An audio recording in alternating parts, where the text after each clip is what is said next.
Pessoal, então dando sequência ao nosso vídeo, vamos para o vídeo 2, tá? Que é continuando nossa aula de choque, ok? Então, os tipos de choque. Hemorrágico. Hemorrágico é um tipo de choque hipovolêmico, tá bom? Então, eu quero que vocês anotem isso. Choque hipovolêmico é caracterizado pela diminuição do volume circulante no corpo, o que vai gerar uma hipotensão severa, ok? Então, o choque hipovolêmico é a diminuição do volume sanguíneo circulante no corpo, ok? Então, é só pensar um pouco. O hemorrágico é um tipo de hipovolêmico, né? Então, o que é a hemorragia? É o sangramento, né? A gente perdeu o sangue sair do nosso sistema circulatório por algum motivo. Esse choque hemorrágico ele pode se dar por hemorragias tanto internas quanto externas, tá? Não tem diferença. E aqui, gente, a gente perde o sangue mesmo, geralmente é por traumas múltiplos ou queimaduras severas, tá? E não existe sangue suficiente no sistema circulatório para fazer essa perfusão sanguínea adequada, tá bom? Então eu não tenho sangue circulante suficiente. Então, pensa comigo, você está com o seu corpo aqui nesse momento, toma aquela imagem anterior, né? O paciente toma uma facada, rompe uma artéria. Se você tem uma quantidade X de células, de hemoglobinas para fazer o transporte de oxigênio nesse momento, seu coração pode bater mais tranquilo, não tem problema. Só que se você começa a perder demais essas células, você vai ter uma diminuição do número de células responsáveis por carregar esse oxigênio, por exemplo. Então nós vamos diminuindo. Chega um momento que eu não consigo fazer a perfusão mais porque não tem sangue, né? Chega um momento que eu não consigo levar o oxigênio mais porque não tem mais tantas células suficientes para levar. E outra coisa, o corpo começa a fazer vasoconstricção, diminuir o calibre do vaso para tentar manter a pressão arterial adequada quando eu tenho uma hemorragia severa. Então, e outra coisa que ele faz é ataque cardíaco. Então, aquele passo a passo que nós seguimos agora, do choque, né, do compensatório, até chegar no irreversível, né, o progressivo e irreversível, é basicamente explicando o choque hemorrágico, né? Então, o corpo faz vasoconstricção periférica, aumenta a batida do coração, faz um ataque cardíaco, para tentar manter esse sangue circulando. Só que se você não para a hemorragia, chega um momento que mesmo você fazendo vasoconstricção, o volume dentro do vaso é pequeno, é tão pequeno que não exerce mais força na parede dos vasos para ter uma pressão suficiente para conseguir circular. Eu sempre dou o exemplo aquele da mangueira. Você liga a mangueira no motor dele, abre no máximo, sai uma boa pressão lá na ponta da sua mangueira, né? Conforme eu vou fechando devagarzinho, o que vai acontecendo com a pressão lá na ponta? Vai diminuindo. É o caso do choque hemorrágico. Diminui o volume circulante, nós temos como consequência a hipotensão, tá? Não tem como, né? Então, temos que ter muito cuidado com o choque hemorrágico. O choque hemorrágico vai ser tratado preferencialmente com reposição de sangue, tá? Reposição com bolsa de sangue total, tá? Ou, se eu não tiver, eu posso fazer substituição pelo soro tipo Ringer com lactato, preferencialmente, tá bom? Ringer com lactato. Vamos lá? Choque neurogênico. O neurogênico ele pode ocasionar tanto por lesão medular quanto encefálica, tá? Ou lesão da medula ou lesão encefálica, trauma crânioencefálico, por exemplo, ou um trauma cervical, né? Mas basicamente é caracterizado porque a gente perde o controle nervoso, tá bom? O que isso vai acarretar? Depende. Quando a lesão ela é cefálica, no cérebro, as características principais é que o paciente fica confuso, óbvio, né? Você tomou uma pancada extremamente forte na cabeça, né? O paciente ou ele fica confuso ou ele vai ficar desacordado, tá? Outra característica é que é o ter aumento da PIC, da pressão intracraniana. Não é sempre, mas pode acontecer, né? Outra característica é que o paciente pode apresentar pupilas anisocóricas, tá bom? Então nós temos uma série de características, mas basicamente o que vai acarretar principalmente para a gente falar do choque é que nós vamos ter uma vasodilatação periférica, é uma resposta do organismo, mas é uma resposta inadequada, tá, do organismo, faz uma vasodilatação periférica e o sangue começa a ficar na periferia. Então não tem o sangue no centro, perto, próximos aos órgãos. Então eu não faço perfusão dos órgãos e perfusão cerebral, entendeu? Consequentemente é algo grave, tá? Não posso brincar. Quando é lesão medular, pode acontecer do paciente entrar em estado de choque, lesão medular consciente. Por quê? Porque às vezes o paciente tem uma fratura de cervical, né? Às vezes um acidente, ou uma de ponta que ele deu no rio, por exemplo, bateu a cabeça no fundo do rio, numa pedra, numa árvore, e tem lesão de cervical, ou lesão, né, medular alta. Isso faz com que ele perca a função daquela região que rompeu a medula para baixo, né? Então pode acontecer do paciente ficar consciente, inclusive, mas a característica é a mesma, tá? Vasodilatação periférica, não tem o sangue circulando na região central do corpo, que é onde eu preciso. Okay? Vamos lá. Choque distributivo, né? Choque neurogênico, continuando, na lesão medular acima da região tóraco-lombar, que é o que nós vamos ver o choque neurogênico quando essa lesão ela é mais alta, como eu falei para vocês, tem que ser acima da região tóraco-lombar. Manifestações clínicas, pressão de pulso normal, pode acontecer, tá? É uma característica. Pele quente e seca. Então você olha no choque neurogênico, ele é um pouco diferente. Lembra que eu falei que uma característica do choque é que a pele fica pálida e fica fria e pegajosa?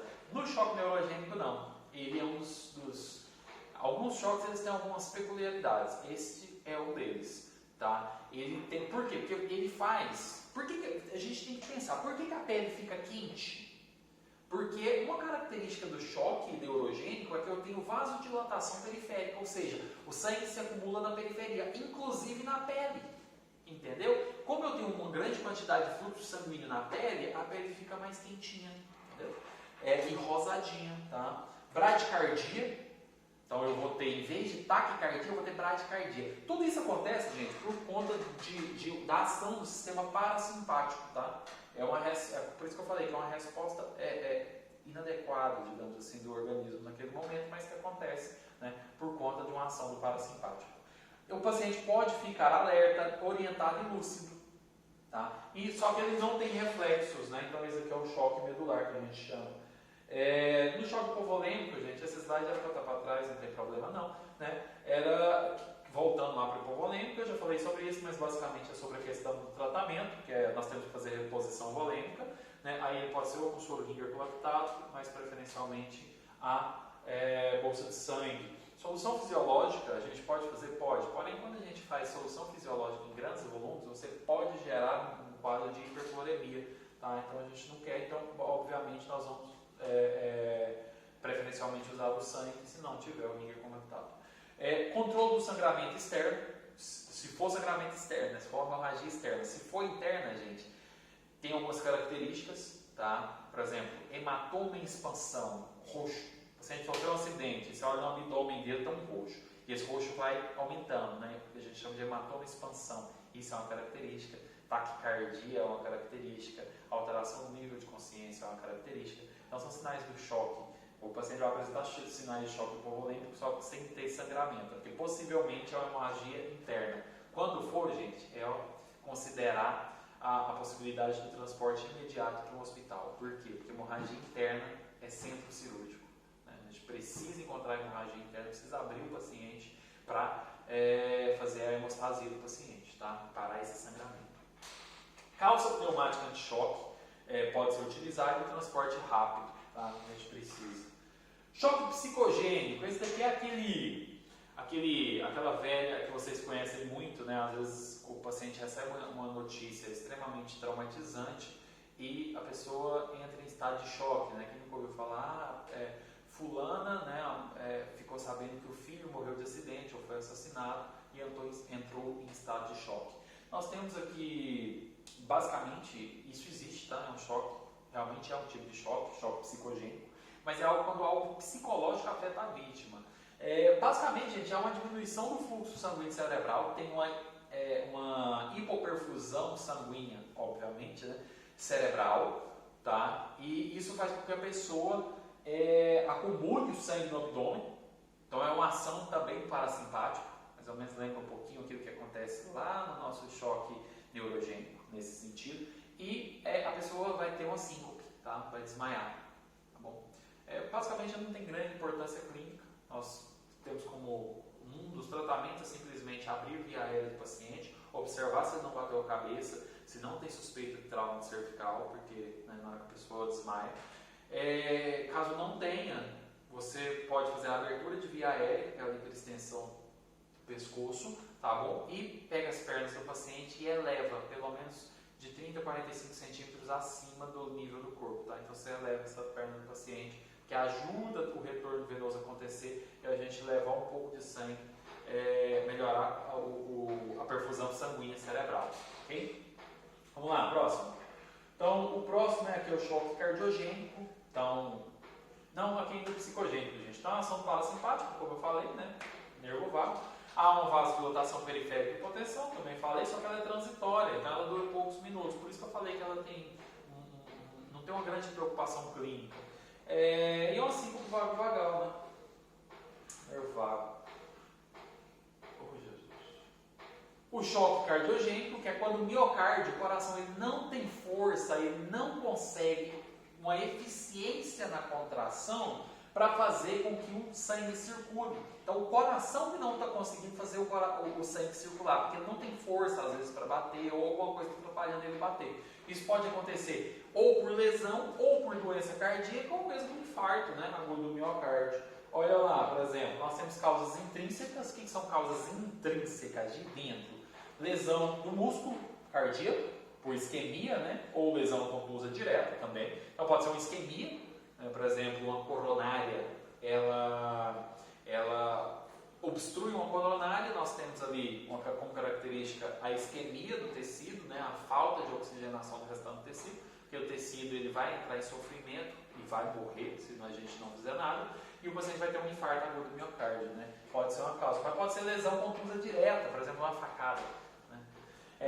Arritmias, tá? Pode causar algum tipo de arritmias, e disfunção valvar, tá? Da válvula, insuficiência cardíaca manifestada por edema pulmonar e choque cardiogênico, tá? Então nós podemos também, tá? Ter, através da disfunção valvar das válvulas do coração.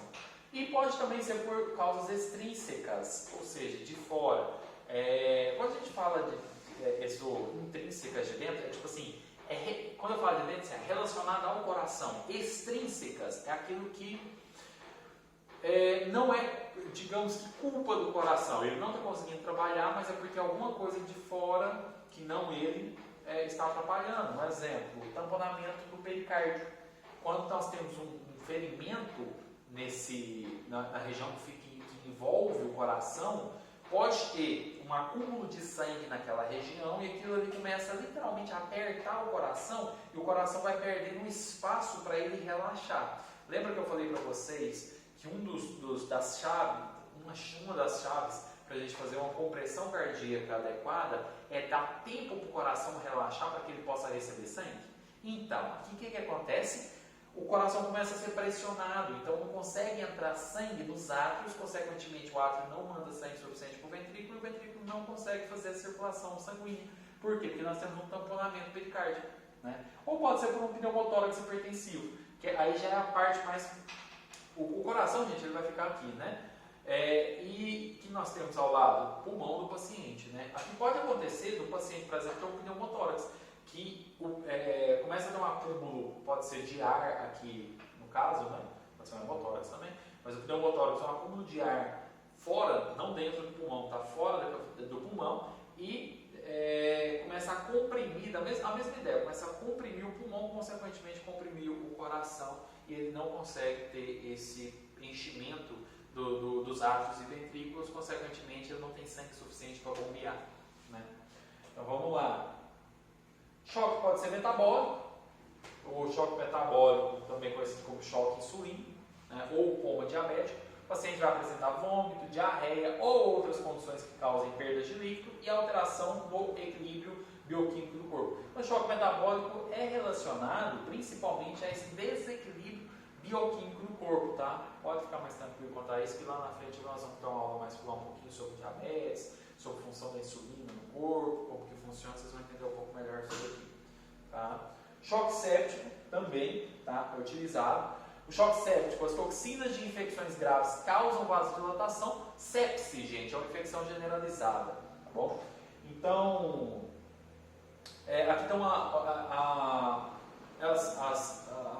infecção ganha corrente sanguínea, consequentemente essa luta entre o sistema de defesa e as próprias bactérias, por exemplo, começa a ter uma liberação de várias toxinas. Essas toxinas faz vasodilatação periférica, o sangue se acumula distante dos principais órgãos, né? Então lembra um pouquinho o neurogênico nesse sentido, então acumula longe dos principais órgãos e consequentemente nós temos uma deficiência, uma hipoperfusão nos órgãos centrais, tá? E no cérebro também.